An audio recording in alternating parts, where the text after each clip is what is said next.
તો મહત્વના સમાચાર પર નજર કરીએ તો મહેસાણા ખાતે ડાયરામાં માયાભાઈ આહિરની તબિયત લથડી।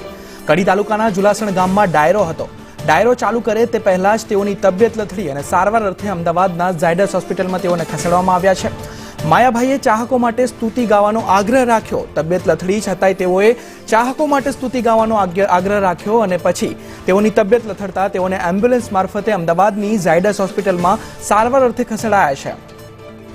આ મહત્વના સમાચાર સામે આવી રહ્યા છે કે માયાભાઈ આહિરને હાલ અમદાવાદના ઝાયડસ હોસ્પિટલમાં સારવાર અર્થે ખસેડવામાં આવ્યા છે।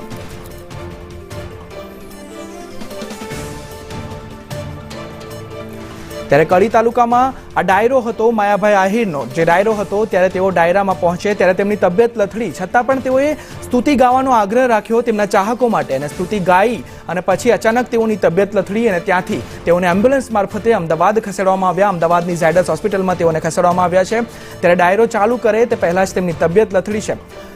માયાભાઈ આહિરની તબિયત લથડતા તેઓને અમદાવાદની ઝાયડસ હોસ્પિટલમાં ખસેડવામાં આવ્યા છે। કડી તાલુકાના જુલાસણ ગામમાં તેઓનો ડાયરો હતો। લોકગાયક માયાભાઈ આહિરની હાલ તબિયત લથડવાના સમાચાર સામે આવી રહ્યા છે અને તેઓ હાલ અમદાવાદની ઝાયડસ હોસ્પિટલમાં સારવાર